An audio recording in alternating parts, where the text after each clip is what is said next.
She thought she remembered every second of the worst night of her life. She was wrong. There was a room inside her own mind she had never been allowed to enter, and the boy who held the key had been carrying it alone for 8 years. Today, she finds the door. One more love story for you. The Pensieve sat on its pedestal like something alive, breathing silver. Hermione had seen it 100 times before. The shallow stone basin, the runes carved along its lip worn soft by centuries of fingers, the liquid inside that was not liquid at all, but memory rendered almost solid, a mercury the colour of cold moonlight. The ministry kept it in a windowless chamber 3 floors below the Aura offices, in a room that smelled of beeswax and old parchment, and the faint metallic tang of protective wards layered thick as wallpaper. She had requisitioned access for her research 4 months ago. She had descended these stairs every Tuesday and Thursday since. She knew the rhythm of it now, the way the silver brightened when you leaned close, the particular lurch in the stomach as you fell forward into someone else's remembering, the disorientation of standing inside a stranger's grief or rage or small domestic cruelty and being unable to touch any of it. Today's vial was unlabeled save for a reference number in thin black ink, R447, submitted voluntarily. Reparations Program. Tier 3. Tier 3 meant a named Death Eater.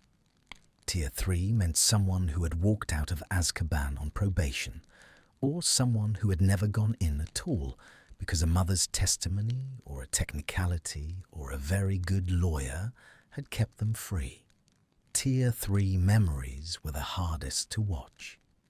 They were also the ones Hermione needed most, because her paper, the paper that had consumed 2 years of her life, the paper that would sit on Kingsley's desk in 6 months and possibly change the way the wizarding world treated its convicted, depended on understanding what the war had done to the people who had done the war.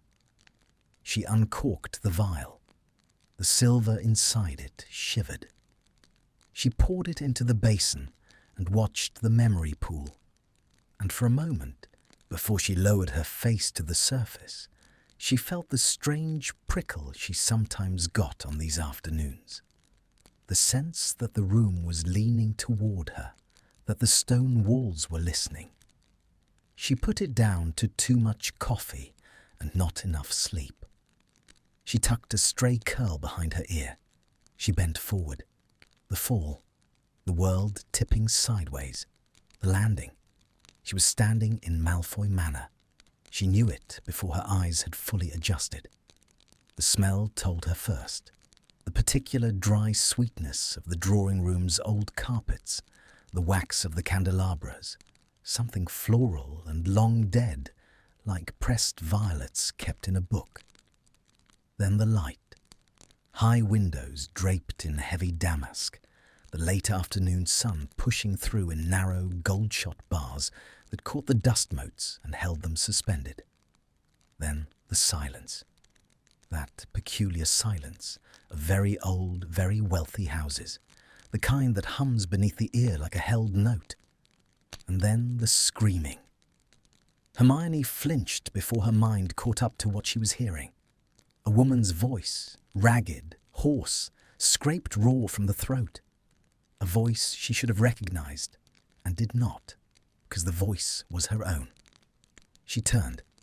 There, on the carpet, in the center of the room, herself, 19 years old, her hair a wild dark halo, her face wet with tears and blood, her wrist pinned under Bellatrix Lestrange's knee, the knife, the word being carved, the shriek that tore out of the younger Hermione's mouth when the blade opened her forearm for the second time.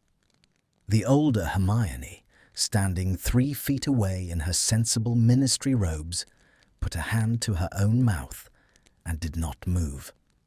She had viewed her own memory of this moment before, years ago, with a mind healer in a small room with pale green walls. She had worked through it. She had named it. She had filed it in the part of herself marked survived. She knew, in the way one knows the shape of an old scar without needing to look at it, what had happened in this room. But she had never seen it from outside. She had never seen her own face. The younger Hermione's eyes were huge and glassy with shock, and she was looking at something past Bellatrix's shoulder, something toward the tall windows. Someone. The older Hermione followed the line of that desperate, unfocused gaze, and her chest did something it had not done in years. It seized.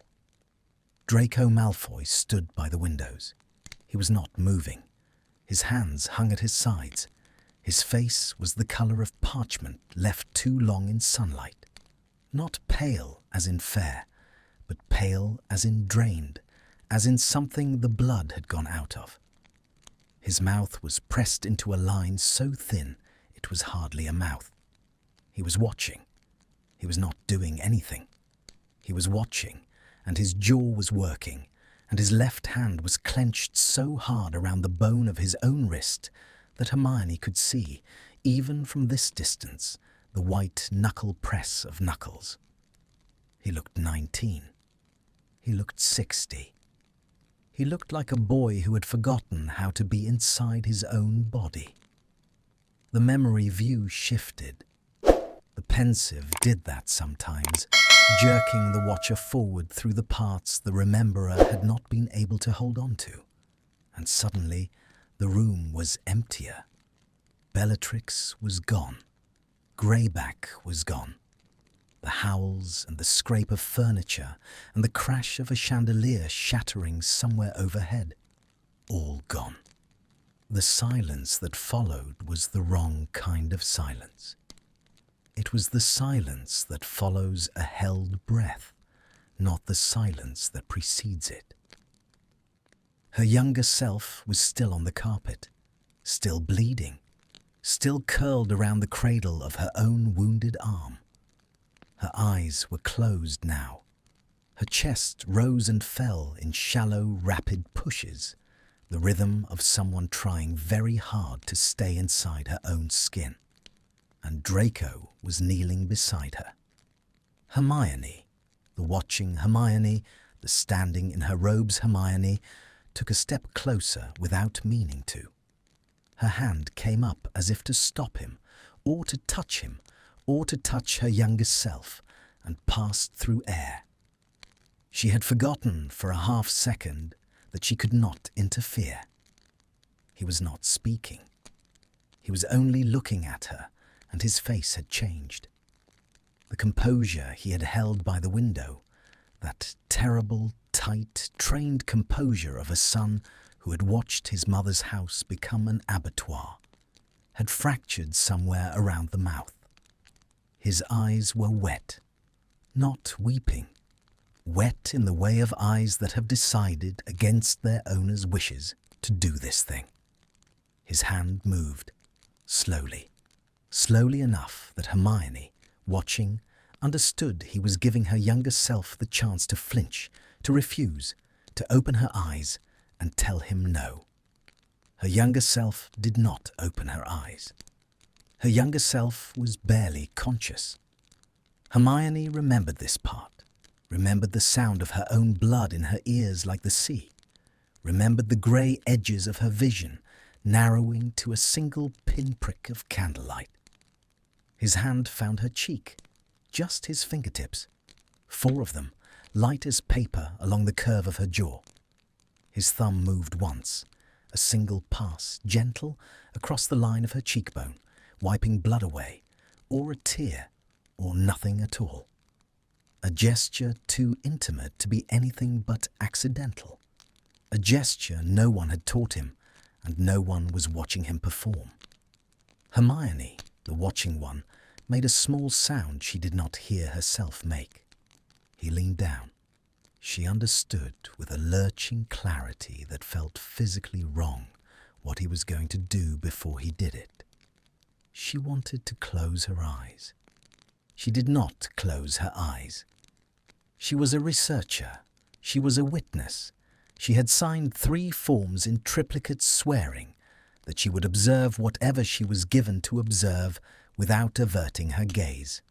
And she did not avert her gaze. His mouth touched her mouth. It was not a kiss the way kisses were in books. It was not hungry. It was not triumphant. It was the briefest possible press of one closed mouth against another, a pressure so soft it was almost not pressure at all, the way one might kiss the forehead of a sleeping child or the cover of a book one was about to close forever. His forehead came to rest against her forehead for the length of one shaken breath. His eyes were shut. A muscle moved in his throat. Then he drew back. His wand was in his hand. She had not seen him take it out. He held it loosely, like something he did not want to hold, and his voice, when it came, was not a voice she had ever heard him use. Not the drawl, not the sneer, not the flat-clipped vowels of a Malfoy at court. It was softer than any of those. It was almost a whisper. It cracked on the second syllable. Obliviate. The spell left the tip of his wand as a thread of pale, pearly light and sank into her younger self's temple like water into parchment. Her younger self made a small, wordless sound, a sigh perhaps, or the start of a name. Then her head turned away against the carpet and she was still. He sat back on his heels. He looked at her for a long moment. Then he stood up and the composure was back, and he was walking out of the room with his shoulders set and his wand at his side, as if nothing had happened, as if he had only stooped to pick up something he had dropped. The door clicked shut behind him. The memory began to pale at the edges, silver seeping back into silver, the light going thin, the walls receding. Hermione did not move. She was standing in a drawing room that was dissolving around her, and somewhere inside her chest a thing was happening that she had no word for. Not a word yet, not a sentence, only a pressure, an accumulation, a rising. He had kissed her. He had kissed her, and then he had taken it out of her. For 8 years she had carried the memory of that drawing room. She had carried the knife. She had carried the word. She had not carried this. This had been excised from her, surgically, without her knowledge, by the hand of a boy whose face she had last seen across a courtroom 2 days before his acquittal, whose name had drifted past her in the Prophet 3 or 4 times in the intervening years, whose existence she had filed away in a drawer marked the past and not opened. The Pensieve spat her out. She came up gasping. Her hands gripped the stone lip of the basin as if it might otherwise bolt. Her hair stuck damply to her temples. Her glasses. When had she put on glasses? She did not wear glasses. She had put them on to read the labels earlier. Were fogged. Kingsley was in the room. She did not know when he had come in. He was standing in the doorway with a folder under one arm and a cup of something steaming in his hand, and he was looking at her with the careful, unsurprised attention of a man who had walked in on the ends of many bad memories in his life. Hermione. She could not answer him. Her mouth was open. No sound was coming out. Hermione, he said again, quieter. He set the cup down on the nearest table without looking at it. He crossed the room in 3 long strides. His hand, very large and very warm, came to rest on her shoulder. Who? It was the only word she could get out. It came out flat, scraped. Not a question yet, only the shape of one. Kingsley looked down at her. Then he looked at the empty vial on the pedestal, at the ink on its side, R447. And she watched his face do a small, almost invisible thing, a tightening at the corners of the eyes that told her he already knew, that he had perhaps always known, that he had handed her this vial today on purpose or by a carelessness he was now beginning to regret. His mouth opened. The door behind him, not fully shut, swung a little on its hinges in the draught from the corridor, and somewhere 3 floors above them, a clock began to toll the hour, and Hermione found she was holding her breath, waiting for the name. Kingsley did not say the name. He closed his mouth instead, and the silence that filled the space where the word should have been told Hermione more than the word itself would have. He knew. Of course he knew. He had sat in the courtroom 8 years ago and listened to Narcissa Malfoy testify that her son had been a boy, only a boy, and he had signed the parchment that turned that boy back into a free man, and he had kept his file. Kingsley Shacklebolt kept every file. "Sit down," he said. "I don't want to sit down." "Sit down, Hermione." She sat, not because he had told her to. She had not taken an order from Kingsley in years, not really, but because her knees had begun to do something unreliable beneath her, a slow loosening at the hinge, and the chair was there, and the floor was farther. The stone was cold through the wool of her skirt. She put her hands flat on her thighs to stop them from trembling, and discovered, as she did it, that they had already been trembling for some time. "You know who it was. I know whose memory was submitted. That isn't an answer. It is the only answer I'm able to give you in this room." He pulled a second chair from the wall and set it opposite hers, and sat slowly, folding his long frame into it with the deliberate care of a man positioning himself for a difficult conversation. The reparations program guarantees the anonymity of the submitter until the viewer files a formal request to revoke it. You know this. You helped write the procedural framework. I wrote the framework for my protection, Kingsley, for the protection of the researcher. Not for... She stopped. Her throat had closed around something. She swallowed it back down. "Not for this." "No," he said quietly. "Not for this." The candles on the far wall guttered once, in unison, as if the room itself had exhaled. Hermione watched the shadows bend and straighten along the stone. She thought, with a detachment that felt borrowed from someone else, that she had always found this chamber beautiful. The runes on the Pensieve's lip, the way the light caught the silver. She wondered if she would ever be able to come back down here again. "You gave it to me on purpose." It was not a question. Kingsley did not pretend it was. "I gave it to you," he said, "because it was the next vial in the sequence, and because the submitter had requested that it be included in the general pool without special handling, and because I had read the accompanying note, and I believed, I still believe, that you were the only person in this building capable of handling it with the seriousness it required. You read the note. I read the note. What did it say?"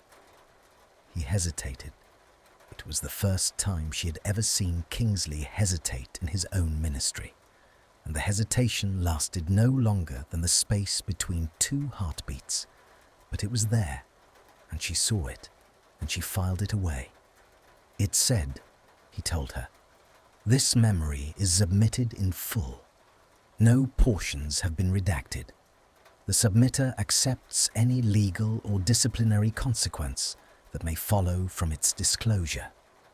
The submitter asks only that, if the witness chooses to pursue the matter further, she be given the courtesy of knowing that the submission was voluntary.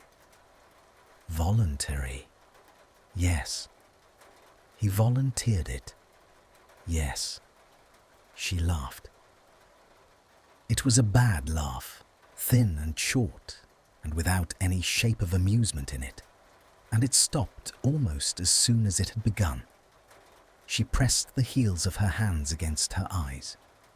Behind the darkness of her own palms, she saw again the slow descent of his mouth toward hers, the whisper of the spell, the thread of pearly light.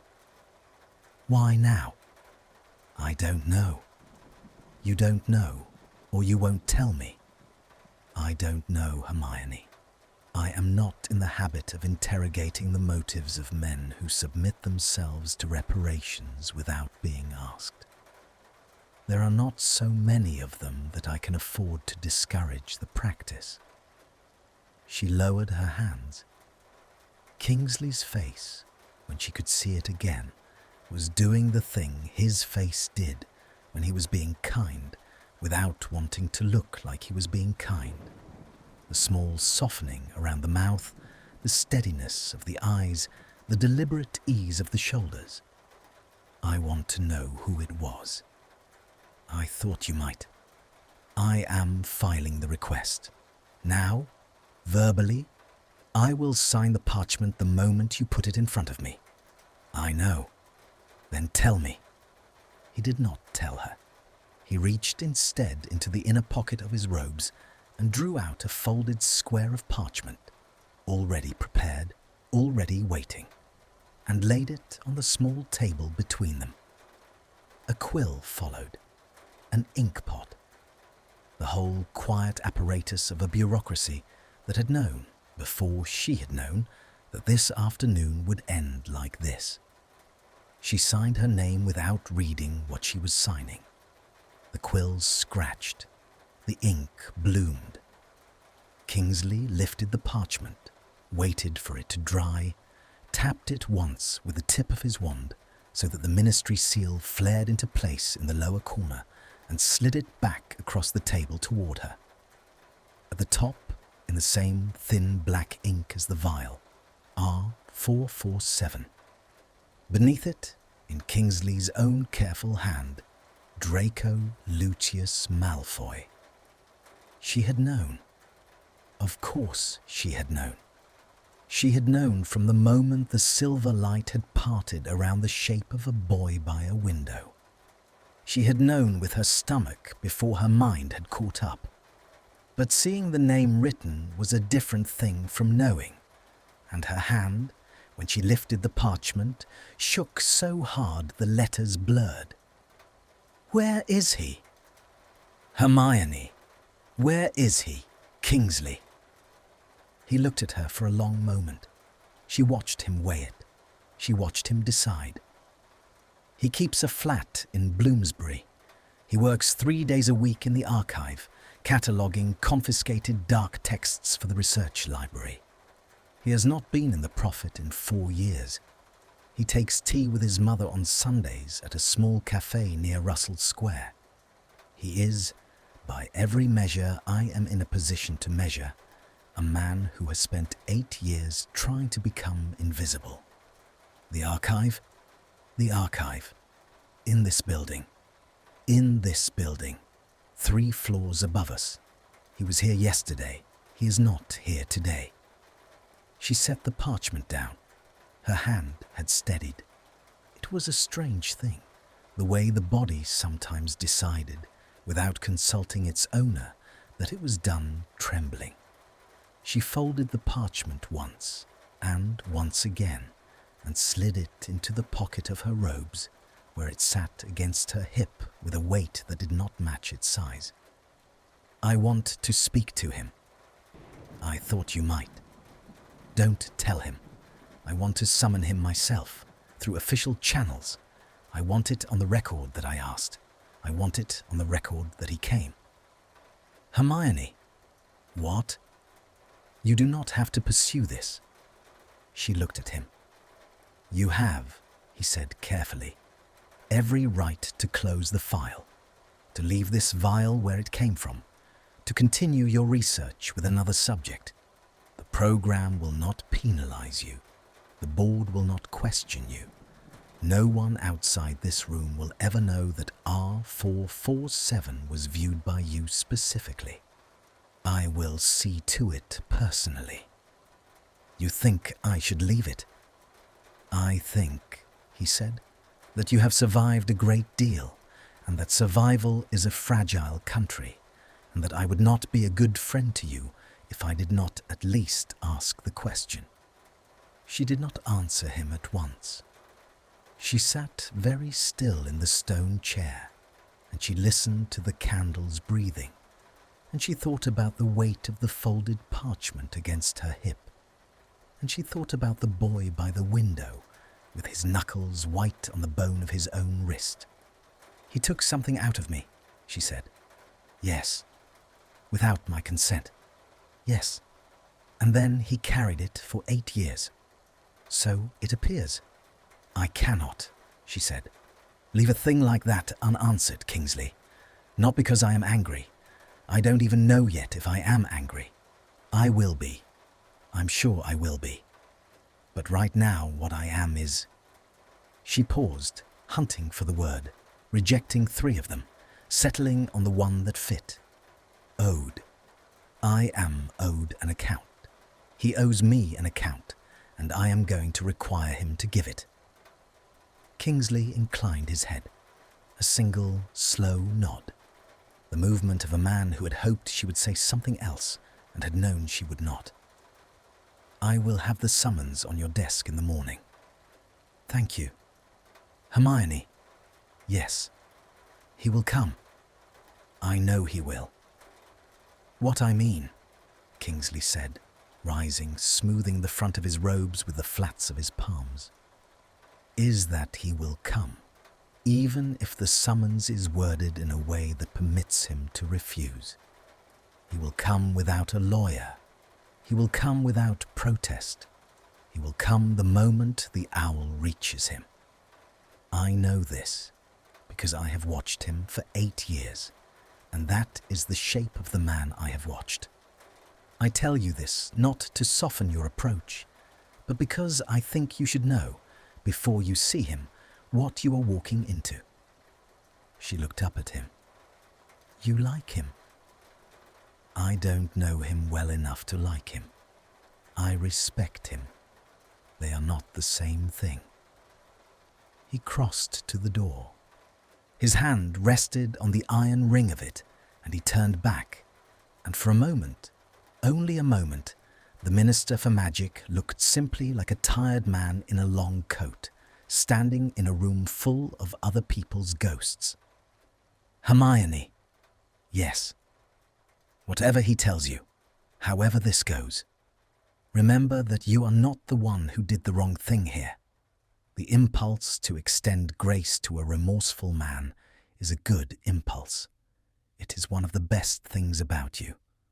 But grace is not the same as excuse, and I would not like to watch you confuse them. The door opened. The draught from the corridor moved through the room, and the candles on the far wall bent, and Kingsley was gone. Hermione sat alone with the empty Pensieve. The silver of the basin was still now, save for a faint shimmer at its centre, where a last curl of memory had not quite dispersed. She watched it thin and vanish. She watched the stone go cold again.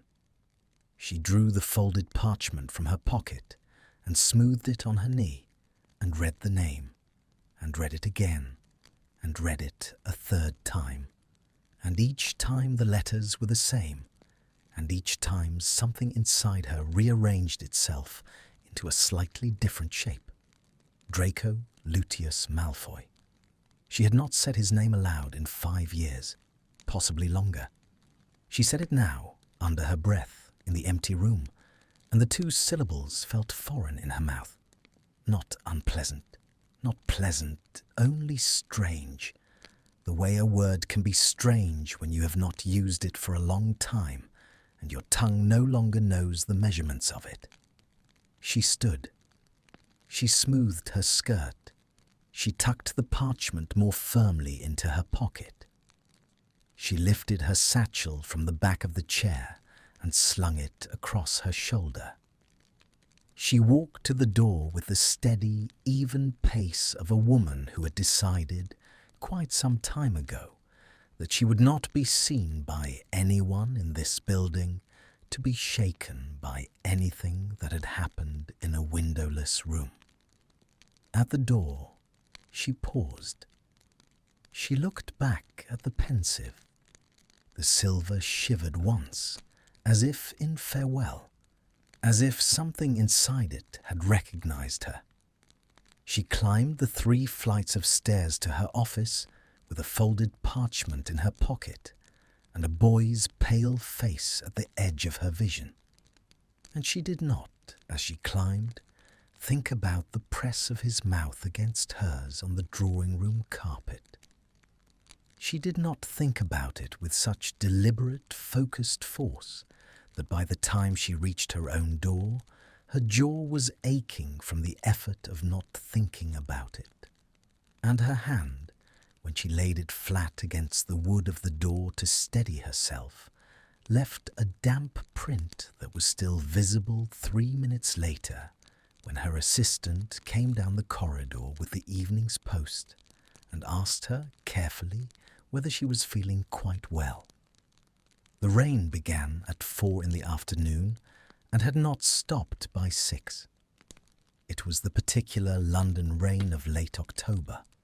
Not a downpour, not quite a drizzle, but a steady, committed wet that soaked the shoulders of coats and darkened the stone of the ministry's upper entrances and turned the lamps along Whitehall into blurred gold smears against the charcoal of the sky.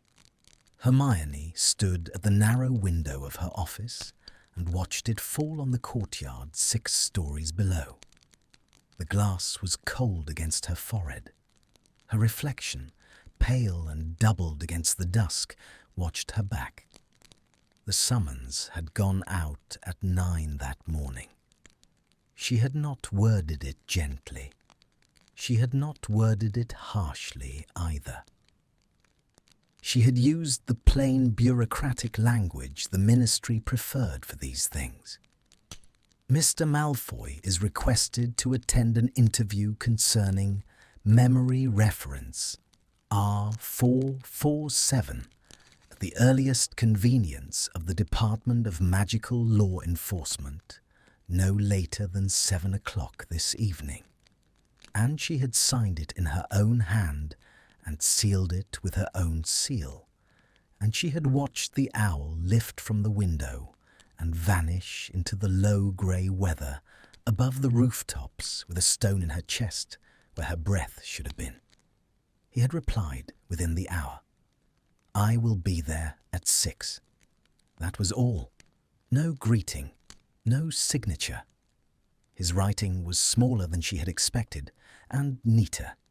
A thin, disciplined hand with the long tails of the Y and the G tucked back under themselves as if reluctant to claim more space than was strictly required.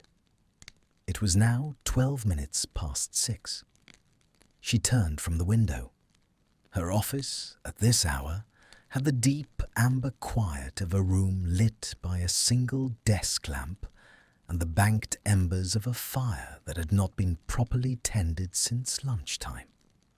The shelves along the far wall held the stacked parchment of her research. 2 years of interviews, 3 years of statistical compilation, the whole architecture of a paper she had begun believing she understood. On the desk, neatly squared, sat the folder marked R447. Beside it, a second folder, slimmer, containing the old trial transcripts she had pulled from the archives that morning. Beside that, a teacup gone cold an hour ago, and a saucer on which she had, at some point without noticing, snapped a digestive biscuit into 6 small, even pieces without eating any of them. The knock, when it came, was so quiet she almost did not hear it. 2 taps, a pause, a third. She crossed the room. Her hand on the door handle did not tremble. She noted this with a small clinical pride. She had been a woman who stood in front of werewolves and giants and the wands of very old men who wanted her dead, and she was not going to be undone by the sound of 3 knocks on an oak door in her own office at 6:10 on a Tuesday evening. She opened the door. He was standing in the corridor with the reins still on his shoulders.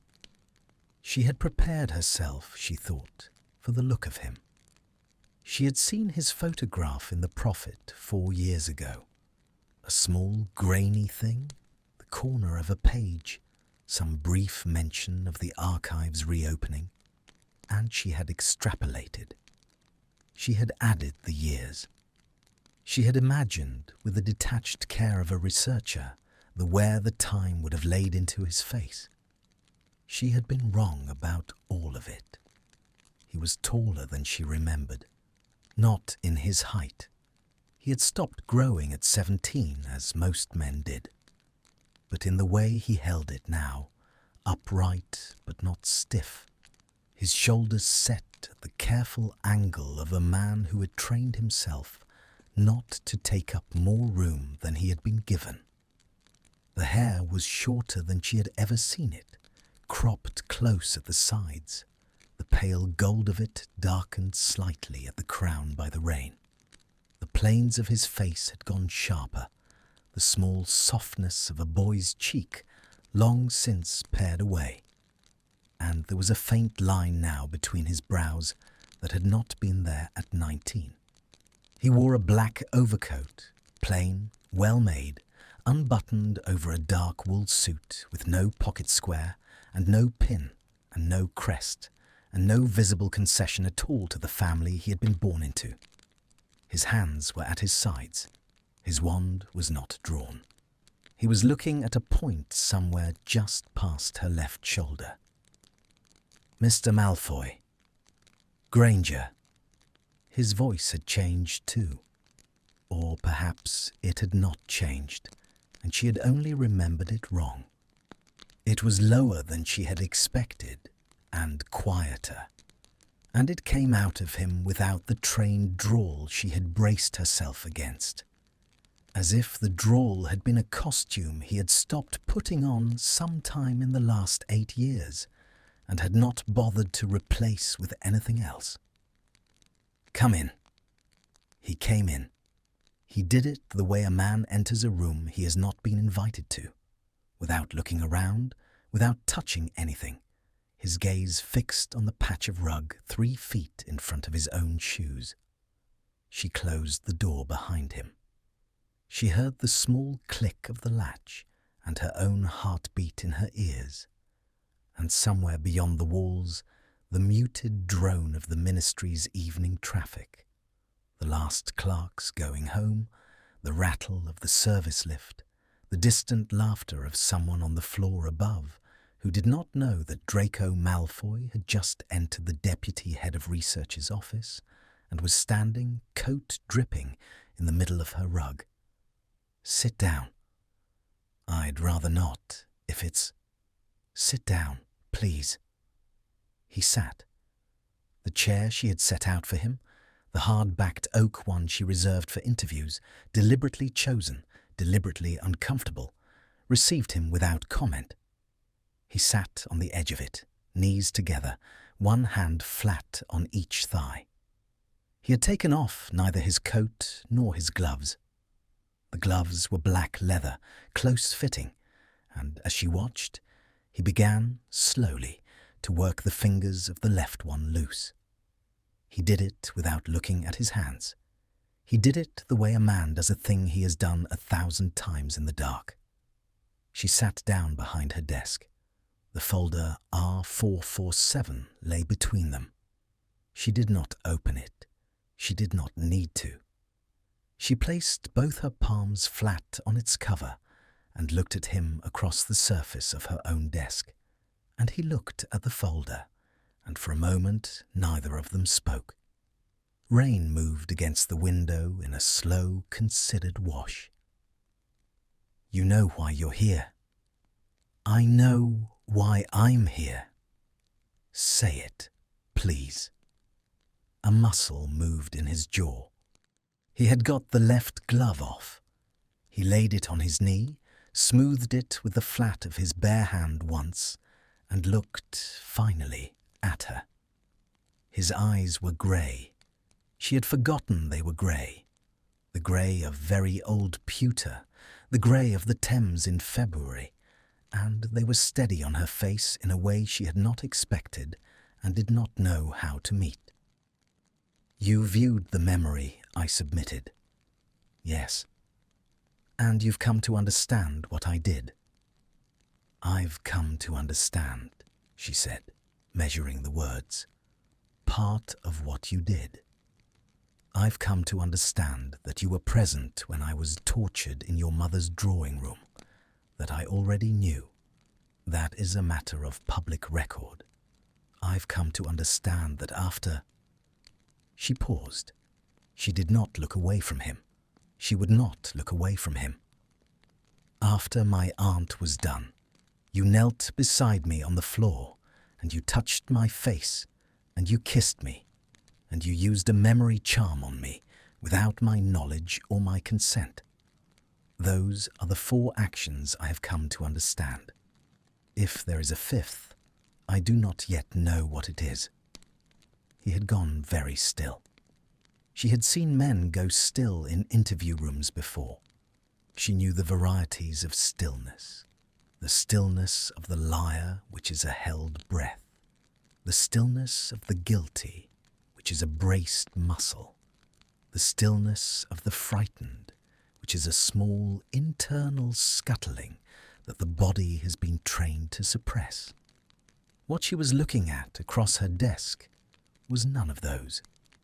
It was the stillness of a man who had, a long time ago, laid down his defences, and who had not picked them up now because he had known for 8 years that this day would come, and that when it did, he would not be permitted them.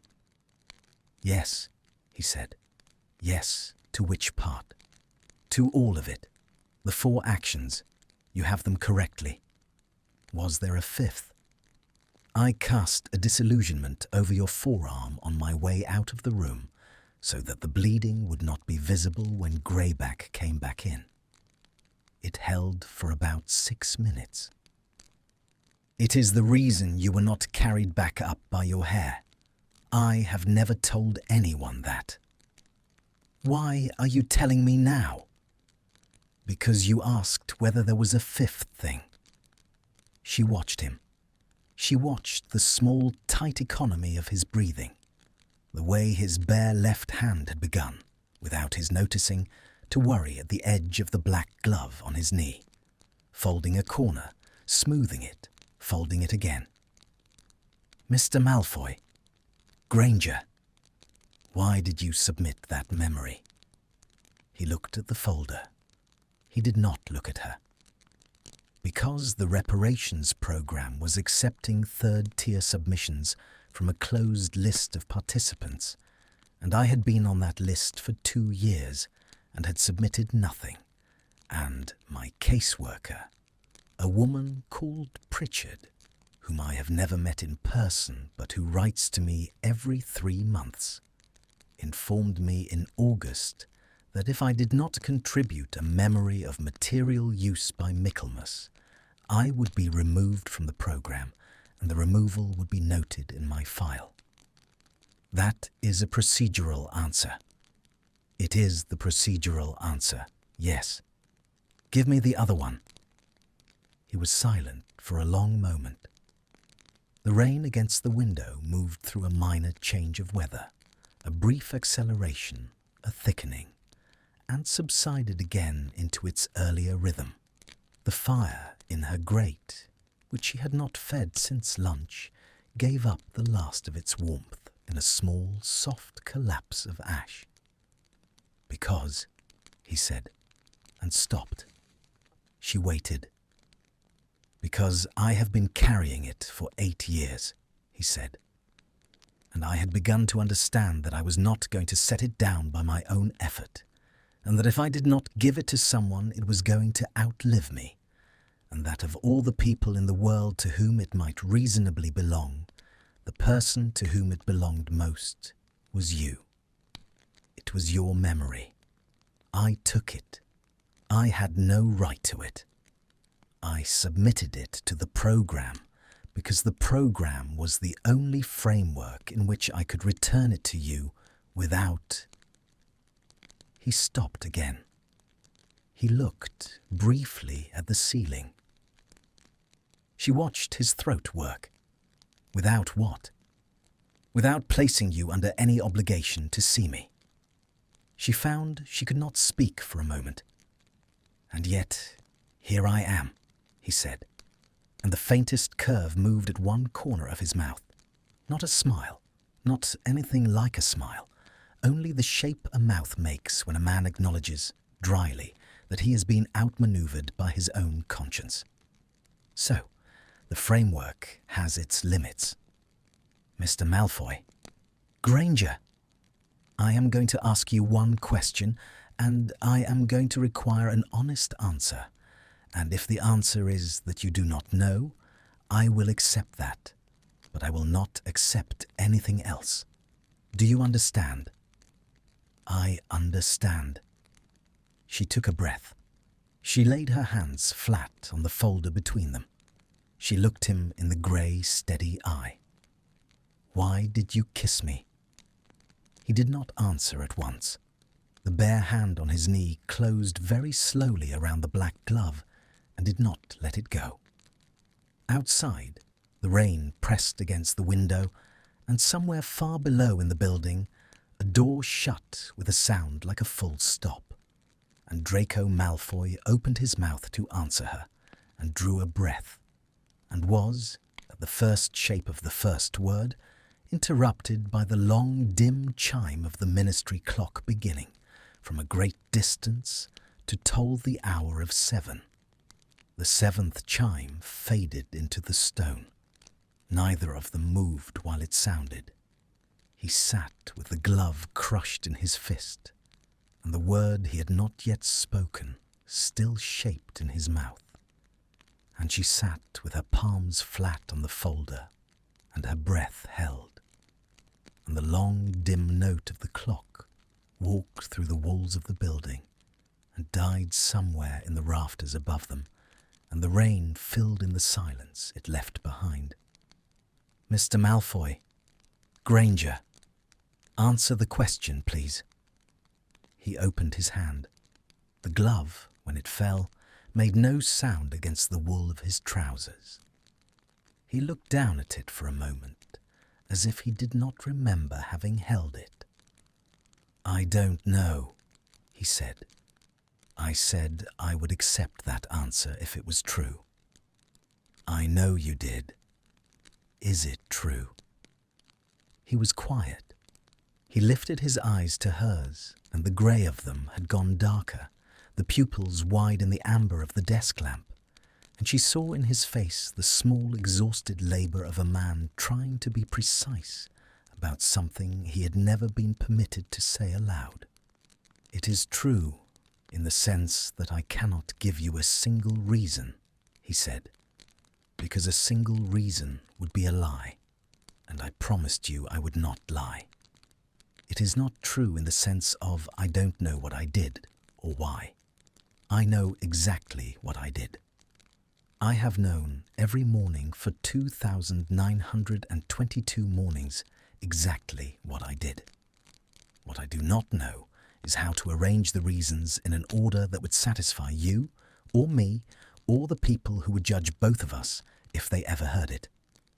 Try. Granger, try." He drew a breath. He let it out slowly. He looked not at her now, but at the small, dark window behind her head, where the rain was making a slow, articulate noise against the glass. And he began, in the flat, quiet voice of a man reciting something he had long since stopped hoping to forget. You had stopped screaming. That is the first thing. The screaming had gone on for what I later understood was 11 minutes, and while it was happening, I was not available to myself. I could not have told you where I was standing. I could not have told you what my own hands were doing. And then it stopped. She got off you. She went to find my father because there was a thing she wanted to do with the knife, and she wanted an audience for it. And Greyback went with her because he was not going to miss that. And the room was suddenly empty, and I was still standing by the window, and you were on the carpet, and you were not dead, but you were not far from it. And I understood with a clarity I had not had in possibly a year that when they came back in, they were going to kill you. She did not interrupt him. She had, without realizing it, begun to hold her breath again. So, I went to you. I knelt down. I had meant to use the disillusionment and nothing else. I had worked out, in the 11 minutes of the screaming, that if I could hide the shape of the worst of the bleeding under a charm, I could buy you perhaps a quarter of an hour. And in a quarter of an hour, I didn't know. I didn't have a plan past the quarter of an hour. I thought Potter might do something. I thought my aunt might be distracted. I thought a great deal of nonsense, because I was 19, and I had not slept properly in a year, and I had never in my life been required to think on my feet about anything that mattered. His hand had begun, absently, to trace the edge of his own left wrist, the place where, she saw now in the low light, the shape of the mark still lived beneath the thin black fabric of his sleeve. He did it the way a man touches a scar without meaning to. He did not seem to know he was doing it. And then I knelt down and I touched your face because... He paused, his throat moved. Because I needed to know if you were warm. That is the actual reason. I needed to know if you were still warm. I had never touched a dead person. I was afraid of what dead felt like. I had been watching you for 11 minutes from the window, and I had not been able to tell from there whether you were still breathing, and I needed to know, with my hand, before I did anything else, whether I was casting a charm on a living girl or a corpse. I was warm. You were warm. Yes. And then. He stopped. He did not look at her. His eyes were on the wall behind her, and she could see, in the tight set of his shoulders and the small, constant movement at the corner of his jaw, that he had arrived at the part of the story he had been rehearsing for 8 years, and had never once spoken in any room that had another person in it. Go on. You have to understand, he said, that I was not a person at that point. I mean that literally. I had not slept. I had not eaten anything I could keep down in 4 days. I had watched my aunt flay a house elf 2 nights before, and I had not been able to make my own face do the thing my father's face was doing. And I knew with a mathematical certainty that my father had noted the difference and that there would be a conversation about it later. My hand on your cheek was the first deliberate thing I had chosen to do with my own body in I don't know how long. It was like finding out suddenly that I could still move my own fingers. And you were alive, under my hand, and your face was... He broke off. Granger, I am trying to be honest, and I am not doing it well. You are doing it, she said, quite well. He looked at her. It was the first time since he had sat down that he'd really looked at her. Not at her mouth, not at the folder between them, not at the safe middle distance over her shoulder, but at her. The look was direct and unafraid, and perfectly, humiliatingly naked, and it lasted for less than a breath before he took it away again. But something in her chest did a slow, dangerous thing while it lasted, and did not entirely undo itself when it ended. "Your face," he said. "Your face, in the second after my hand touched it, did not flinch. I had expected it to flinch. I had expected you to pull away, or to open your eyes, or to make some small sound of recognition and refusal. And you did not. You leaned into my hand. You were not conscious. You did not know whose hand it was. You leaned into the warmth of it because any warm thing in that room was better than the stone you were lying on. And I understood. I understood that for the first time in my life, I was holding something that was not afraid of me. And I could not." His voice had thinned. He steadied it visibly with an effort that cost him. "I could not bear the thought that you were going to die in that room without ever having been touched in this house by a hand that meant you no harm. That is, Granger, that is the closest I can come to a reason. I kissed you because my hand was already on your face, and you were warm, and you were not afraid, and because I was about to take something from you that I had no right to take, and I did not want to take it without. Without what? Without asking something in exchange. You did not ask. I know I did not. You took both. I know I took both."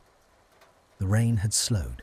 She could hear it now only as a soft, intermittent tapping against the glass, the sound of a storm folding itself up and going elsewhere. Why the memory charm? Because you were about to be rescued. She stopped. "I heard it," he said. "From the cellar, the shouting, the crack of someone disapparating in. I could not see from the drawing room, but I had been a Malfoy in that house for 19 years, and I knew the sound of the wards shifting when a duel began below us. I knew I had perhaps 60 seconds before my aunt came back, and perhaps 3 minutes before whoever was fighting her came up the stairs, and I understood that if you were found, alive, awake, lucid, with my mouth having been on yours, my hand having been on your face, there would be one of two outcomes. Either you would say so when you were questioned by the auras, and I would be finished, not because of the kiss, but because the kiss would be taken correctly as evidence of something worse than the mark, which is a betrayal of it, and I was not. I was not ready then to be finished. That is the ugly reason. I give it to you because I said I would not lie. Or you would not say so because you would be protecting me, and I would have to live the rest of my life knowing that you had made that choice for me, and I was not. He stopped. That, I think, was the worse of the two. That was the one I could not bear. So you took the memory. I took the memory. To protect yourself. To protect both of us. But mostly myself. Yes, I will not dress it up. And you kept it. I kept it. For 8 years. For 8 years. Mr. Malfoy. Granger. Look at me, please. He looked at her. She did not know afterwards what her own face had done in that moment. She knew only that whatever it did, he watched it do, and that something in him, something held very tightly in the small, careful architecture of his posture, loosened very slightly at one of its seams. His shoulders came down by perhaps 1/4 of an inch. His breath, which had been shallow, went once, deeply, in and out. He closed his eyes. He opened them again. "I am not going to forgive you tonight," she said. "I did not come here to be forgiven tonight. I don't know if I'm going to forgive you at all. I did not come here to be forgiven at all." "Then why did you come?" "Because you asked. That is not a sufficient reason. It was sufficient for me." She looked at him for a long time. He did not look away. The amber light of the desk lamp caught the pale stubble along his jaw. He had not shaved, she realized, since at least the morning, possibly since the previous day, and the hollow under his eye where a shadow lived that had not been there at 19. He had the look, at this distance, of a man who had walked a very long way to arrive at a room he had dreaded for 8 years, and who was now sitting in that room and was not going to stand up from the chair until she told him to. "I want it back," she said.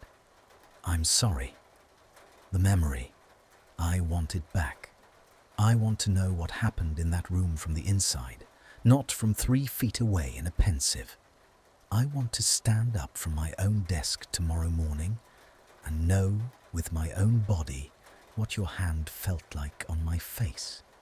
Because if I am going to carry this, and I am going to carry this, Mr. Malfoy, you have seen to that, then I am going to carry the whole of it and not the outside of it. Can it be done?" His mouth had opened slightly. "Can it be done?" she said again. "The reversal, a full restoration. I know the theory. I know the ritual requires the original caster and the original subject, and a third-party anchor and a measure of proximity that—" She stopped. "I know what it requires. I am asking if you will do it." "Granger, yes or no, Mr. Malfoy?" He drew a breath that shook once at its middle and steadied. "Yes." "When?" "Whenever you—" "When?" He looked at her, and the grey of his eyes in the amber light of her office was the grey of a thing that had stopped hoping for weather and had found unexpectedly a break in the cloud. "Friday," he said. "I can have the ritual materials by Friday." She reached, without looking, for her quill. Friday came in on a cold wind that smelled of the river. The ministry had given her a room on the 7th floor, one of the old ritual chambers, decommissioned from ceremonial use a decade earlier, kept in good repair because no one in the building had ever quite had the heart to strip it. It was circular. The floor was an unbroken disc of slate, polished smooth by 3 centuries of bare feet and soft leather, and the walls rose in 12 tall panels of dark oak, carved with the old runes for threshold and return and the honest transfer.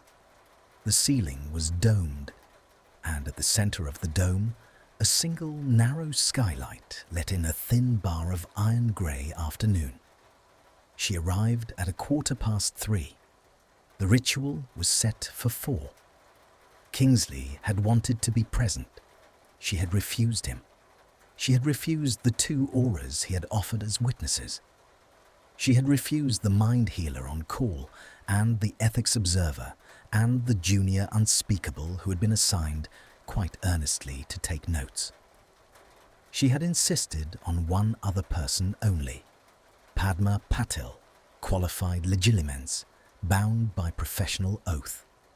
And Padma was already there when Hermione pushed open the heavy oak door, setting out the third-party anchor at the centre of the slate. A plain silver bowl, a small knife, a coiled length of unbleached linen thread. "You've done this before," Hermione said. "Twice, both times with the reversal office. Neither memory was older than 3 years." Padma looked up. Her dark eyes were steady and kind. 8 years," is, I know what 8 years is. You can still say no. I know I can. Padma nodded. She did not argue. She had been at school with Hermione long enough to know when an argument would not be welcome, and she returned her attention to the silver bowl and to the small, precise adjustments of angle and distance that the old rituals required. Hermione crossed to the single narrow window at the far side of the chamber. She looked out at the rain-washed roofs of Whitehall, at the distant, pale smudge of the river, at a gull wheeling low over the chimney pots of the Treasury. And she tried, with a discipline that had carried her through worse afternoons than this, not to think about what her hands were about to be asked to do. The knock, when it came, was the same as before. 2 taps, a pause, a third. Come in. He came in. He had shaved this time. He had come in a plain grey jumper and dark trousers, the overcoat folded over his arm, and there was nothing in his bearing of the trained Malfoy posture at all, not even the residue of it. Only the quiet, particular carriage of a man who had walked here from the archive, and had used the walk, she suspected, to talk himself out of turning around. Padma. Malfoy. The two of them looked at each other for a moment, not with hostility, but with the even, measuring look of 2 professionals who had never worked together and were about to. Padma inclined her head. He inclined his. Some small protocol that Hermione did not entirely follow seemed to pass between them and to resolve itself without comment. The ritual, Padma said, turning to them both, is not complicated in its structure. It is extremely demanding in its execution. I will walk you through it once, aloud, and then we will begin. Neither of you will speak during the working itself unless I address you directly. Draco, you will stand here. Hermione, here, the bowl between you. The thread will bind your free hands at the wrist. The wand hands remain free. I will open the channel. Draco will release the memory from his own holding. Hermione will receive it. I will close the channel. It will take approximately 4 minutes. It will feel to both of you considerably longer. Understood, he said. Understood. One thing more. Padma looked now only at Hermione. The memory was taken with consent absent. It is being returned with consent present. But the receiving is not a neutral act, Hermione. You are going to feel it as if it happened to you today. You will feel it in your body. You may have a physical reaction. If at any point you need to stop, the word is enough. Say it once. Say it clearly. I will close the channel within a heartbeat. Do you understand? I understand. Draco. Yes. If she says it, you stop. You do not finish the transfer. You pull back whatever remains and you hold it. We will not attempt the ritual again. Do you understand? I understand. Then we begin. She took her place. He took his. The slate was cold through the thin soles of her shoes, and the cold travelled up the bones of her ankles. And she was grateful for it, because the cold was a real thing, and she needed, just then, to be standing on something real. Padma wound the linen thread once around Hermione's left wrist and twice around Draco's right, and tied the ends with a knot that pulled tight at her first murmured syllable, and would not, Hermione knew, come loose until the last. The thread lay against her skin like a cool breath. His wrist, across the bowl from hers, was perhaps 8 inches from her own. She could feel the warmth of him even at that distance. She did not look at him. "Wands up!" They raised them together. tips down into the bowl, not touching the silver, half an inch above. They lowered them. The two wand tips hovered above the empty bowl, hers of vine, his of hawthorn, and she could see, in the narrow gap between them, the fine tremor in his hand that she had been trying not to see. She did not look at his face. She kept her eyes on the bowl. "Close your eyes." She closed them. "Breathe with me. In and out. In and out. Again. Again. Good." Padma's voice softened and changed and became the low, even chant of the old Sanskrit syllables the reversal office used. Not a spell exactly, but a tuning, a preparation, a laying of a channel down between two minds, the way one might lay a length of silk across two hands. Hermione felt it settle. She felt the air above the bowl thicken. She felt, somewhere behind her closed eyelids, a faint silver glow begin to gather. Draco. Release. She heard him breathe in. She heard the small catch at the top of the breath, the hesitation of a man letting go of a thing he had held for 8 years and had not, until this moment, realized he did not know how to put down. She heard him breathe out, and the memory came. It did not come as a picture. It did not come as a film. It came as a body, as the way the drawing room carpet had felt against her cheek, as the iron and salt taste of blood at the back of her mouth, as the impossible cold of a stone floor leaching up through her hip, as the distant, slowed rasp of her own breath in a throat that had been screamed raw 11 minutes earlier. It came in through her wand and up her arm, and into the place just behind her sternum where the oldest memories lived, and it settled, and it bloomed. Her knees did not quite buckle, his hand on her face. Oh, his hand on her face was warm. That was the first thing. Warmer than the stone, warmer than her own skin, warmer than the ambient chill of a room in which every other warm thing had, for the last quarter of an hour, been used against her. 4 fingers along the line of her jaw, a thumb at the arch of her cheekbone. Steady, not trembling. The steadiness of a hand that had decided in the second before it moved to be still for her, because stillness was the only gift it had. She could feel, 8 years late and yet also quite exactly now, the way her own 19-year-old face had turned, without her knowing, toward the heat of that hand. The small animal lean of a body, too tired to be polite. She had not known she had done that.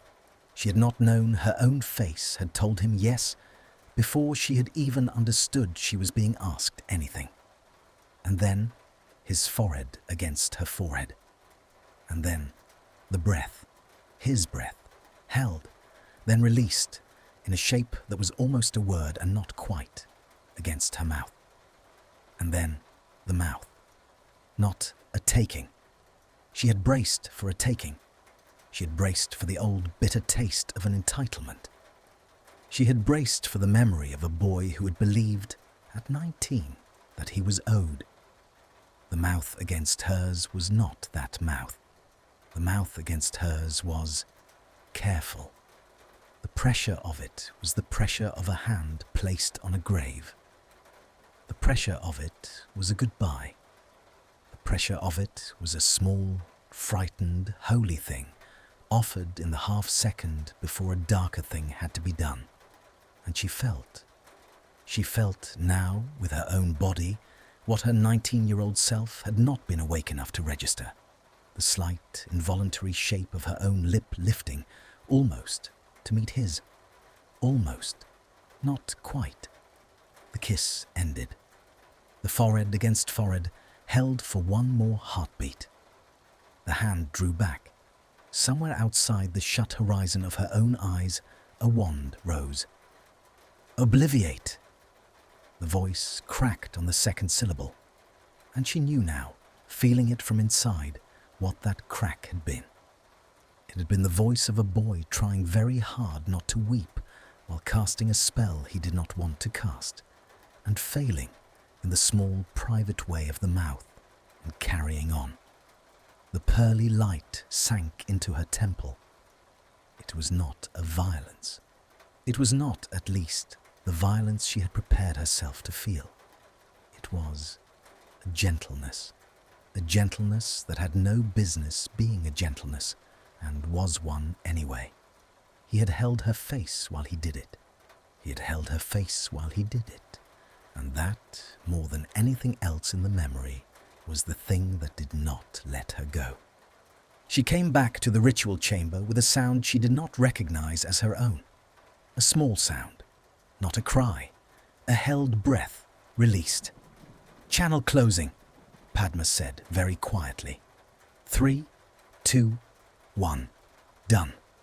The silver glow above the bowl pulsed once and faded. The linen thread at her wrist loosened, slid, fell in a soft coil onto the slate. She opened her eyes. He was looking at her. He had not lowered his wand. His face was wet. He had not, she thought, known it was wet. She saw him register it distantly as a fact about the world. "Oh, I am crying," without any particular ownership of the fact. His grey eyes were on hers, and he was not trying now to look at a point over her shoulder. He was not trying anything at all. He was only standing there, 8 inches from her wrist across an empty silver bowl, waiting to see what she would do. She did not know what she would do. Her hand, the one that had been bound, moved of its own accord across the narrow distance between them, and rose, and found, slowly, and without any grace, and without any plan she could have named, the place along his jaw, where, 8 years ago, in a memory she now owned, his hand had found her cheek. Her palm was warm against his skin. His skin was warm against her palm. He closed his eyes. Padma, very quietly, with the perfect professional tact of a woman who had been present at 2 previous rituals and understood the rules of what one did and did not witness, turned her back and busied herself with the far side of the bowl. Hermione's hand stayed where it was. She did not move it. She did not take it away. Her thumb did not stroke his cheekbone. She did not permit herself that. Not yet, not in this room. But it rested, very still, against the line of his jaw, and she felt, beneath it, the small shaken rhythm of a man trying to remember how to breathe. She took her hand away, not quickly, not with any violence of retreat. She lifted it slowly, the way one lifts a hand from the surface of water that has gone still around it, and the air between her palm and his cheek closed, and he opened his eyes, and the moment, whatever the moment had been, folded itself up and went elsewhere. "Thank you, Padma." "Of course." Padma did not turn around immediately. She gave them the courtesy of another half-minute at the bowl, another half-minute in which Hermione stepped back and Draco stepped back, and the linen thread was gathered, and the silver bowl was wiped clean, and the slate floor received, without comment, the small wet prints of 2 pairs of feet. When Padma did turn, her face was composed, and her voice was brisk, and she spoke to them both as though nothing had happened in the last 10 minutes that was not purely procedural. "You'll both feel unsteady for about an hour. Draco, you may have a headache. Hermione, you may... The first night after a restoration is sometimes difficult. Dreams, disorientation on waking, nothing permanent. Eat something warm, drink water. Don't operate a portkey and don't attempt a side-along until tomorrow morning at the earliest. Understood. I'll file the completion report tonight. No details beyond the fact of the ritual. The memory itself remains yours, Hermione. It is not ministry property. Thank you. Padma gathered her instruments into their velvet case. She crossed the slate to the door. Her hand on the handle, she paused and looked back at them once. Draco at the window now, his back to the room. Hermione still at the centre of the chamber, her hand curled against her own sternum as though pressing something in place. And whatever Padma saw in the composition of the two of them, she did not remark on it. She inclined her head. She went out. The door shut behind her with a soft, weighted thud that resounded once in the dome of the ceiling. The silence that followed was of a different quality than any silence that had preceded it. He did not turn from the window. She did not cross to him. For a full minute, neither of them moved, and the thin iron-grey bar of light from the skylight travelled 1/4 of an inch across the slate, and somewhere in the building below, a service lift clattered up its shaft and was gone. Mr. Malfoy, Granger, would you look at me, please? He turned. He had been standing with one hand against the stone mullion of the window, the pale gold head bent, the shoulders a little drawn up. And when he turned, she saw that he'd got his face back under control, but only just, and that the control was a thin, recent thing, laid over something still unsteady beneath it. I owe you an apology, she said. You do not owe me. I do. I owe you an apology for the shape of this afternoon, not for the request. The request I stand by. I owe you an apology for the manner of the asking. I asked you 3 days ago to do a thing that I had not adequately understood the cost of, and you agreed without naming the cost to me. And I walked in here this afternoon still not having understood it, and you walked in here knowing exactly what you were about to do, and you did it. And I am sorry, Mr. Malfoy, for the asymmetry of that. He did not answer immediately. He looked at her, and the grey of his eyes in the pale light of the chamber had the wet clarity of sea glass. Granger. Yes. You do not have to apologize for asking me to return something that was yours. I should like that to be on record between us, from this point forward. You may apologize for many things in my general direction over the course of whatever the next weeks or months look like, if they look like anything at all. But you will not apologize for that one. If you do, I will. I will be obliged to contradict you, and I am trying very hard at this moment not to contradict you about anything. She found, for the second time that week, that she could not speak for a moment. All right. Then a different apology. Granger, for putting my hand on your face. He went very still. That was, she said carefully, not part of the ritual. That was something I did. I did not plan it. I do not, at this moment, entirely understand why I did it. I owe you the honesty of naming it as a thing I did, rather than a thing that happened, and of saying that I should not have done it without asking, and of asking your Granger. Forgiveness, if that is Granger. She stopped. Don't, he said. Don't what? Don't apologize for that. Please. I am asking you, not as a Malfoy, not as a man to whom you owe nothing, and in any case less than nothing, but as the person in this room who has just had your hand on his face for the first time in 8 years. Don't apologize for it. I don't think I could bear it.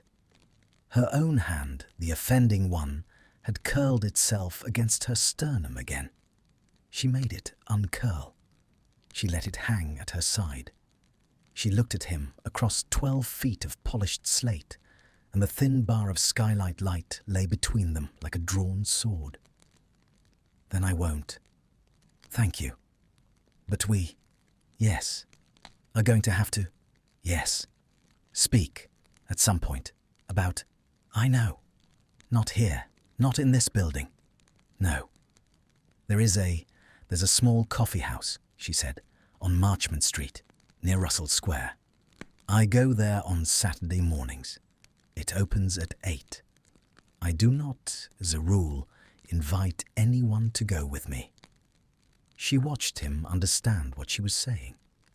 She watched him understand also that she was not certain she had meant to say it, and that having said it, she was not going to take it back, and that the cost of not taking it back was already beginning to be exacted from her somewhere in the bones of her ribs. "I know the one you mean," he said. "There is only one coffee house on Marchmont Street that opens at 8 on a Saturday." "Yes. Saturday, then. Saturday. 8. I will be there at 5 past, so as not to appear to be waiting." "You may appear to be waiting, Mr. Malfoy. I will not penalize you for it." The smallest thing happened then at the corner of his mouth. Not a smile. Not yet. The thing a mouth does before a smile, when it has been out of the habit of smiling for a long time and has to feel its way back into the shape. "Granger." "Yes. Thank you." "For what?" "For all of it. For the summons. For the questions. For not, in the end, deciding that I was a thing to be despised. You may still decide it. I would not blame you if you did. I am only saying, for today, for this afternoon, thank you for not having done it yet." She could not answer. She inclined her head instead, the way Padma had inclined hers an hour earlier, with an economy of motion that hoped to carry everything she had not said, and he returned the inclination, and they parted without touching again. She walked home. She did not apparate. She walked. She walked out of the ministry through the Muggle entrance that let her up into the wet pavement of Whitehall, and she walked north along the river as the afternoon light drained out of the sky, and the street lamps came on one by one along the embankment, and she walked all the way up to Bloomsbury in a steady, purposeful stride that was meant to be about exercise, and was, she understood, somewhere around Trafalgar Square, about something else entirely. She was walking the memory into her own body. She was letting her hands swing at her sides, and her feet strike the pavement in an even rhythm, and her breath move through her chest in the cold evening air, and she was letting the memory, still new, still settling, still vibrating faintly at the frequency of a thing that had been silver an hour ago and was now flesh, find its shelf in her. By the time she got to her own front door in Mecklenburgh Square, she was tired in a way she had not been tired in years, and she went to bed without supper, and she slept, and she did not dream. Saturday came in slowly. She was awake before her alarm.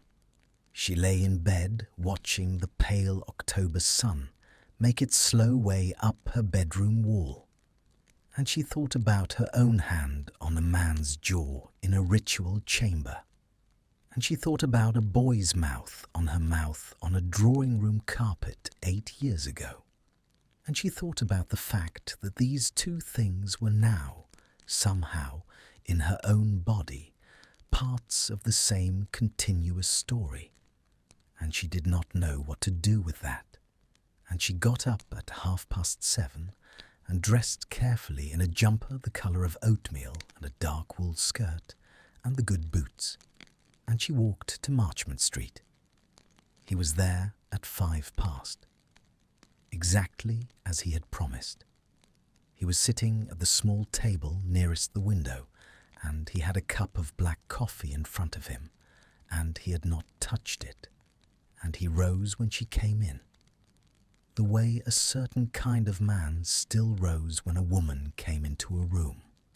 Not the trained Malfoy rising of his childhood, but a plainer version of the same habit, softened by the fact that he clearly didn't expect her to notice it or to mind. "Granger. Mr. Malfoy. Draco." She paused. "Draco. Thank you. Hermione." "Yes, thank you." She sat. She ordered a pot of tea and a slice of toast that she knew she would not eat. She took off her gloves and set them on the corner of the table, and she folded her hands on top of them, and she looked across the table at him. "I did not sleep well last night," he said. "Nor I. I had assumed the ritual would... I had assumed the same. Padma was right. Second night, not the first. Dreams? Yes. The same as mine? I don't know what yours were." He did not answer. He looked into his coffee for a moment. Then he looked up, and the grey of his eyes in the morning light off Marchmont Street was a different grey from the grey of the ritual chamber. Warmer, somehow, or perhaps only more tired. "Granger, Hermione, may I ask you something?" "Yes." What did it feel like? The memory? The memory. Coming in. I have carried that memory for 8 years from my side of it. I have never known what the other side of it felt like. I have never permitted myself to imagine it, because the imagining felt like another theft. I am asking now if you will tell me, if it is not too much. She looked at him for a long moment.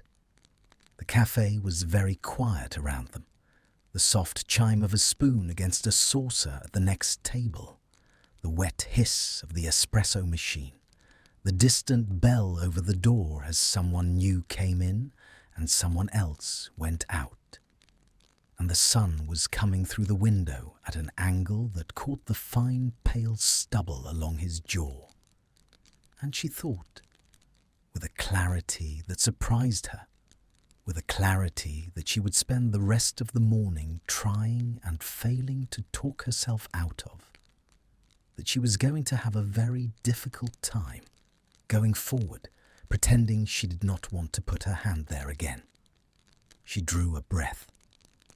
"It felt," she began, and the bell over the cafe door chimed once, behind her, and a woman's voice said, bright and astonished, and far too loud for the small, quiet room, "Draco, darling, what on earth are you doing here?" Hermione did not turn around at once. She watched instead what happened in Draco's face. She watched the small, instantaneous rearrangement, the softening of the mouth into something that was almost, but not quite, a greeting. The settling of the shoulders into a posture she had not seen him wear before, one that had nothing in it of apology or guard. The way his eyes lifted past her and warmed, distinctly, in a way that told her everything she needed to know about the identity of the voice before she had turned her head. He rose. He did it again with that plain, unthinking courtesy of his, the same half-second of automatic motion she had noted when she herself had come in, softened now by something else, something familial. "Mother." Hermione turned. Narcissa Malfoy stood in the doorway of the little cafe on Marchmont Street, with a light grey coat folded over one arm and a small, elegant paper bag from a bookseller's on Lamb's Conduit Street hanging from the other. And the morning sun through the window fell across her pale hair in a way that made her look, for a half-second, less like a woman of 50-odd, and more like a photograph of one taken a very long time ago. Her eyes moved from her son to Hermione, to the two untouched cups on the small table, and back to her son. A great deal of information passed silently across Narcissa's face. None of it reached her mouth. "I am sorry," she said. "I have plainly interrupted something." "You have not." "I have. I came in for a brioche. I did not expect to find you already seated. Please, don't rise, Miss Granger." "Mrs. Malfoy, it is entirely my own doing, and I shall remove myself in under a minute. May I only—" She crossed the small distance to the table. Her movements had the measured grace of a woman who had been moving through rooms with attention on her since she was 8 years old.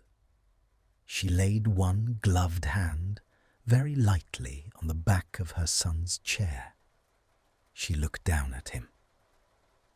"Sunday," she said. "Sunday," he said. "You will not forget." "I have never forgotten." "No, you have not. I had only meant very well." She turned then, and she looked at Hermione properly for the first time, and there was in her look nothing at all of the Narcissa who had stood in the drawing-room of Malfoy Manor 8 years ago. No trace of the tall, severe mistress of that house. No trace of the woman who had wept silently into a handkerchief in the front pew at her son's trial. Only a faintly tired, faintly wry older woman who had been walking past a cafe on a Saturday morning and had not, evidently, expected the morning to contain this. "Miss Granger, Mrs. Malfoy, I hope you are well." "I am well, thank you." "Good." She did not say anything else. She did not offer her hand. She did not require Hermione's. She inclined her head with the small, precise movement her son had inherited almost exactly, and she crossed to the counter, and she bought her brioche, and she went out of the cafe, and the bell above the door chimed once more, and she was gone. Draco sat back down. He had, Hermione noticed, gone very slightly pink at the tops of his ears. "I apologize." "For what, exactly?" "I don't know. I thought it was the sort of moment at which one apologizes." "Your mother did not appear," said Hermione, with a composure she did not entirely feel, "to require an apology from either of us." "No, she did not." He lifted his coffee cup, looked at it, set it down again without drinking. She knew." "That you were meeting me?" "No, she knew that I was meeting someone. I told her on Thursday that I would not be able to come to lunch this weekend because I had an engagement Saturday morning that I could not move. She did not ask who. She did not ask where. She said only—" He paused, his mouth doing the small, almost smile thing again. "She said, 'I see,' and she passed me the salt, and that was the end of it. And now she knows, and now she knows. And you are—" "I am not worried about it, if that's what you're asking. My mother has not used my father's opinions to form her own in several years. She will. She will have her own thoughts. I suspect she will keep most of them to herself. She is very good at that." "Yes," said Hermione, with more feeling than she had intended. "I remember." A silence fell across the table. Not a strained one now. A different kind. The kind that settles between two people when something has been quietly changed in the air between them, and neither is in any particular hurry to name it. "You were going to tell me," he said, "what it felt like." "I was." "You do not have to." "I know I do not. I am going to." She folded her hands more firmly on top of her gloves. She looked at the steam rising off her tea. She had practiced this in the pre-dawn of that morning, pacing the length of her sitting room in her dressing gown, and every rehearsal had produced a different set of words, and none of them had survived into the actual light of the cafe. It felt, she said, like being met. He did not move. She went on carefully, choosing each word with the attention of a woman laying stones across a stream. I had braced myself in the ritual chamber for a different thing. I had braced for a violation. I had braced for the taste of a boy who believed he had a right to take. And what came in was not that. What came in was the feel of a hand that had decided, before it moved, to be careful. What came in was a mouth that asked, that knew it was not going to be given an answer, that asked anyway because it could not leave the room without asking. She stopped. She did not look at him. She could feel the steadiness of his gaze on the side of her face, and she was afraid that if she looked at him now, she would lose the thread. And what came in, she said, was also the part of me that answered, the lift of my own mouth, the turn of my own face toward the warmth of your hand. I did not know I had done those things. I did not know for 8 years that my 19-year-old self had chosen anything at all in that room. I had thought of myself all this time as having been only acted upon. It is a strange thing to discover at 27 that one was not, at the worst hour of one's life, only a passive object, that one had, even then, turned a face toward a warm hand, that one had, even then, consented in the very small way a dying body consents to be kissed. She looked at him now. She had to. He was not drinking his coffee. He was not doing anything with his hands. He was only looking at her, and the grey of his eyes in the Marchmont Street sunlight had gone somewhere she had no word for. Hermione. Yes, I did not know. I know you did not. I did not. I could not have known. You were barely conscious. I had told myself for 8 years that the lean of your face into my hand was something I had invented afterwards, to give the memory a shape I could live with. That I had imagined it because I needed you, in my own memory, to have not been afraid of me, even though, of course, you had been. Of course, you had. How could you not have been? To be told now that there was a lift of the mouth. He stopped. He put one hand flat against his own face, briefly, fingers across the eyes, palm against the mouth, in the gesture of a man who needed, for 1 second, not to be looked at. I'm sorry, he said, through the hand. Don't be. He lowered it. He drew a long breath. He set both hands deliberately on the surface of the small cafe table between them, palms flat, fingers spread, not reaching across, only placing them where she could see them, where they were occupied with being still. I have something to ask you, he said. I do not know if this is the moment to ask it. I do not know if there is ever going to be a moment to ask it. I am going to ask it now, because if I go home without asking it, I am going to spend the whole of this afternoon talking myself out of asking it next week, and I would rather be refused than spared. Ask it. Would you... He paused. He began again. Would you consider, not now, not today, perhaps not for some time, would you consider allowing me to see you again? Not in a ministry office, not in a ritual chamber, not in this cafe necessarily, unless you would prefer it. In some room that we had chosen, both of us, for no reason other than the seeing of each other. Would you consider that? She looked at him for a long moment. I would consider it. Hermione. But, yes. I am going to ask something of you in exchange. Anything. Don't say anything, Mr. Malfoy. You don't know what I am going to ask. I know enough. Draco. Yes. I need time. Yes. I don't know how much. I don't know if it is a week or a month or 3 months. I need to live inside this memory for a while without a person attached to it. I need to walk around my own life with the knowledge of that drawing room floor in my body, and I need to understand what shape my life is when that knowledge is in it, before I invite another person to walk around in that shape with me. Do you understand what I am asking you? Yes. You are going to hate it. I am going to hate it.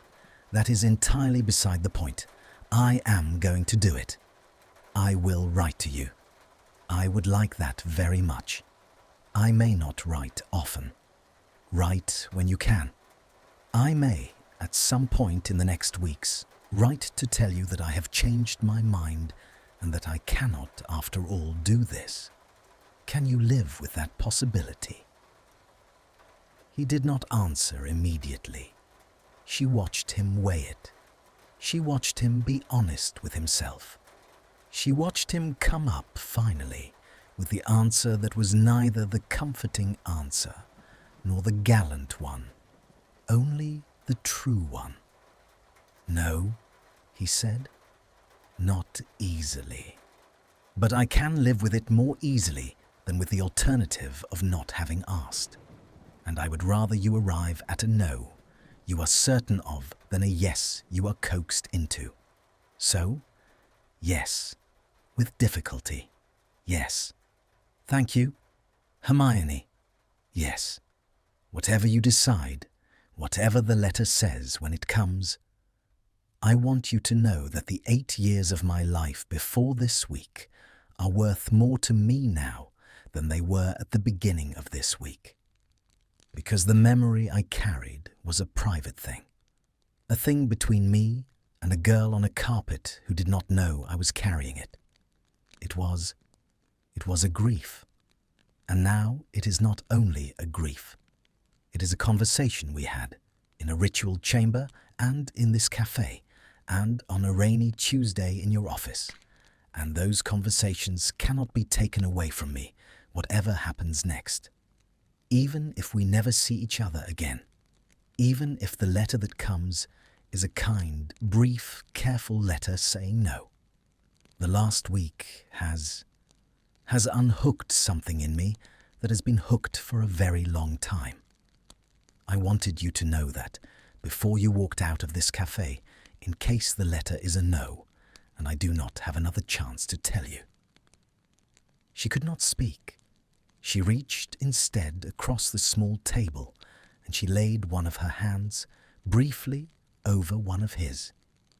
His skin was warm. The small, fine hairs along the back of his wrist were very pale in the morning sun.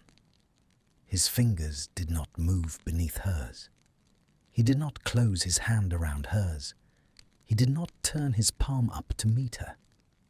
He held exactly still, as though any movement on his part would ask for something he had sworn to himself he would not ask for. And she felt in the stillness of him the whole shape of his restraint, the whole careful 8-year architecture of a man who had trained himself to take nothing that was not offered. And something in her chest moved, low and deep, like a bell beginning to swing. She lifted her hand. She stood. She drew on her gloves. She laid a coin beside her teacup. She had not drunk the tea. She would never drink the tea. And she looked down at him, at the pale gold head, at the grey eyes, at the hands still flat on the cafe table where she had left them. I will write, she said. I will wait. She walked out of the cafe into the bright, cold morning, and the bell above the door chimed behind her, and she did not look back, because she knew that if she looked back, she would not walk. The first letter went out on a Wednesday in early November. She had not meant to make him wait more than a week. She had meant to write the evening of the cafe, sitting at her own desk in her dressing gown, with the fire built up and a glass of the good red on the small table beside her. And she had sat down with parchment and quill, and she had written "Dear Draco," and she had stared at those 2 words for 40 minutes, and she had gone to bed. It took her 10 days to get past the salutation. When the letter finally moved, it moved in the small practical language she had decided to give it. 3 paragraphs only, no confessions, no questions she was not ready to hear the answers to. I am writing as I said I would. I am well. The research is moving. I have begun keeping a journal about the restoration. I will not share it with you. I expect I will write again in a fortnight, perhaps sooner, perhaps later. I hope your mother is well. H. His reply came the next morning. It was 3 paragraphs also. He had, she realized, matched her, not out of any small stinginess, but out of an exquisite attention to what she had asked for. He wrote about the archive. He wrote about a small grey cat that had taken up residence on the steps of his building, and had, over the course of a month, moved from the steps to the entry hall to, most recently, the footstool in his sitting room. He wrote about the weather. He did not ask her a single question. He signed it D. She read it 4 times. She put it in the drawer of her bedside table. She took it out again the next evening and read it twice more. The second letter was easier. The third was easier still. By Christmas, they were writing weekly.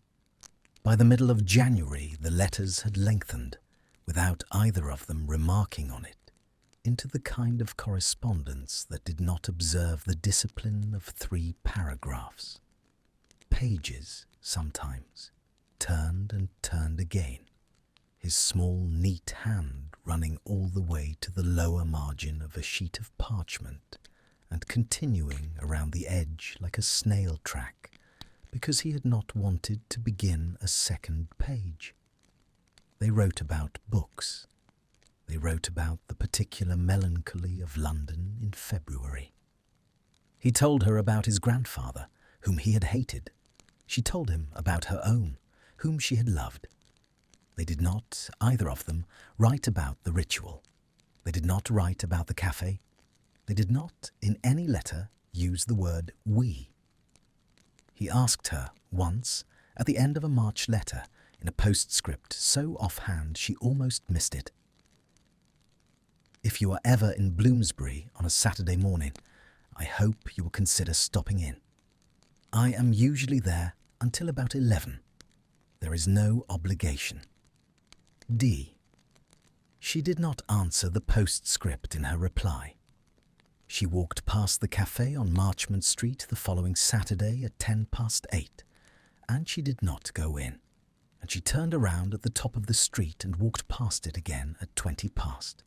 And she did not go in. And she went home, and she wrote in her journal in a hand so hard she tore the paper twice. I am not ready. I am not ready. I am not ready. The next Saturday she went in. He was at the same table. The small grey cat was, improbably, in a basket at his feet. He looked up. He did not rise. He had learned, somewhere in the 5 months of letters, that she did not want him to make a performance of her arrival, and he only said quietly, "Hermione." "Draco. There is tea." "Thank you." She sat. She did not speak for a while. Neither did he. The cafe moved softly around them, the espresso machine hissing, the bell above the door chiming, the small grey cat in its basket purring at a register just below conversation. And after perhaps 10 minutes, Hermione said, without looking at him, "I have been walking past this cafe on Saturdays for 3 weeks. I know. You saw me. Once. The first time. Through the window. You did not come in, and I understood that you did not want to be seen, not coming in, so I did not look up the second or the third." "How did you know there was a second and a third?" "Because I know you." She did not answer. She drank her tea. After a while she said, "I have not made up my mind. I have not asked you to. I am closer. I am glad. I do not know what closer will become, Draco. I want you to understand that. I do not know if closer becomes yes or still closer or no. Thank you. It has been a kindness to know you. I do not yet know. I understand. Do you? I understand that you are telling me you are still becoming certain, and that the becoming is not a thing I can hurry, and that any attempt on my part to hurry, it would set it back rather than forward. I understand, Hermione. I have had 5 months and a great deal of practice in understanding. I am reasonably good at it now." She looked at him across the table. His face was a little thinner than it had been in October. He had let his hair grow a little longer at the front. It fell now across his temple in a way it had not then. He had a new line at the corner of his mouth that she did not remember, a small bracket of wear that she suspected had been put there by the particular patients of the last 5 months. "I am going to walk home by the river," she said. "Would you walk with me?" He said yes. They walked from Marchmont Street down through the squares to the river, not holding hands, not touching, at a pace that was neither brisk nor slow, and they did not speak for long stretches. When they did speak, it was of small things, of the shape of the plane trees along the embankment, of a strange blue light in a window at Somerset House, of the fact that she had, apparently, never in her life eaten a proper salt beef sandwich, and that this was, in his considered opinion, a failure of education that would have to be addressed. At her own front door in Mecklenburgh Square, at nearly 2 in the afternoon, she stopped. "Draco." "Yes." "May I write to you tomorrow?" "Please do." "It will not be a letter that says yes." "I did not expect one that did." "It will be a letter that says, come for supper on Friday. That is all it will say. I want you to know in advance, so that when it arrives, you will not read more into it than is in it." "Hermione." "Yes. It is only a supper. It is only a supper. I accept, for Friday, the supper that is only a supper." Something at the corner of her mouth almost moved. "Goodbye, Draco." "Goodbye, Hermione." Friday came. He arrived at 7 o'clock with a bottle of a wine she had never heard of, and a small bunch of late narcissi he had clearly chosen without thinking about their name. She did not point the name out.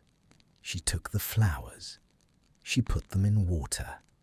She gave him a glass of the wine he had brought, and she poured one for herself, and she showed him, without ceremony, the 3 small rooms of her flat: the sitting room with the 2 mismatched armchairs, the kitchen with the herbs on the windowsill, the study with the 2 walls of books, and the 3rd wall of framed letters from her parents.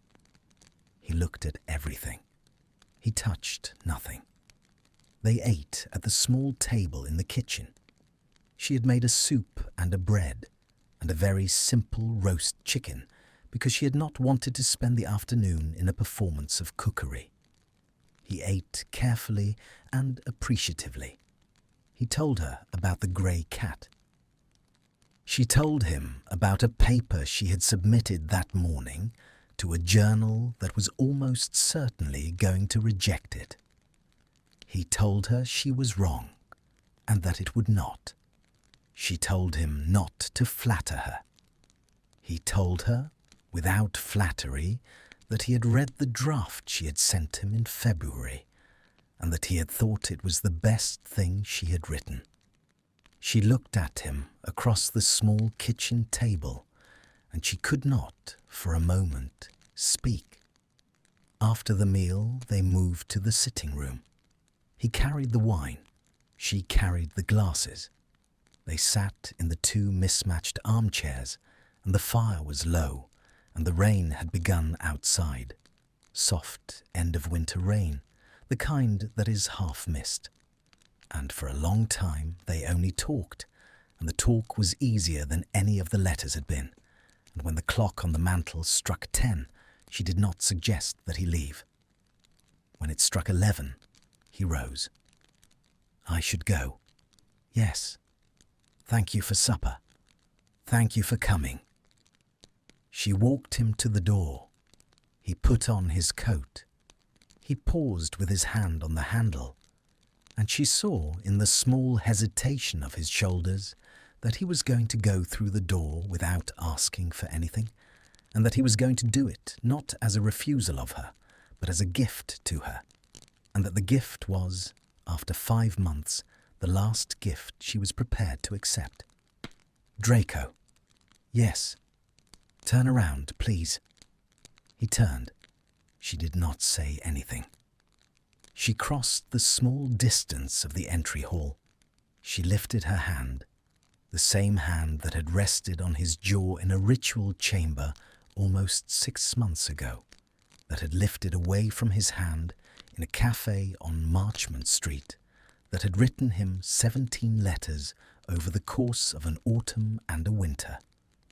And she laid her palm along the line of his jaw, and this time her thumb moved once, very slowly, across the arch of his cheekbone, the way his thumb had moved across hers on the drawing-room carpet 8 years ago. He closed his eyes. "Hermione." "Yes." "If you do not mean what I think you mean, you should take your hand away now." "I mean what you think I mean." "Say it, please." I am not able to assume it. I have spent 8 years not assuming." "I mean," she said very quietly, "that I am going to kiss you, Draco, and that this time I am going to remember it in the morning, and that I would very much like you to kiss me back." He opened his eyes. The grey of them, in the warm light of her entry hall, was not the grey of pewter or of the Thames in February. It was a softer grey, a lit grey, the grey of a thing that had, at long last, been permitted to arrive. She leaned in. She did not rush it. She had not rushed any of it, and she was not going to begin now.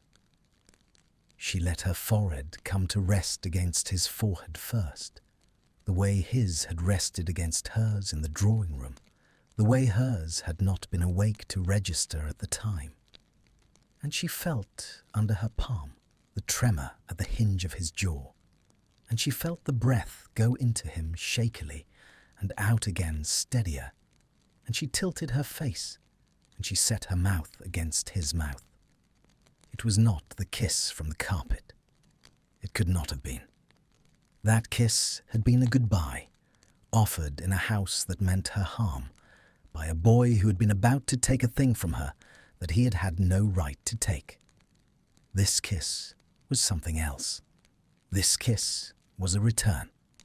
This kiss was her mouth, at 28, in her own home, on a Friday evening in March, giving back to him, freely, and with her eyes open, and with the whole of her own consent, the small shape he had once stolen, and had, for 8 years, kept safe enough to return.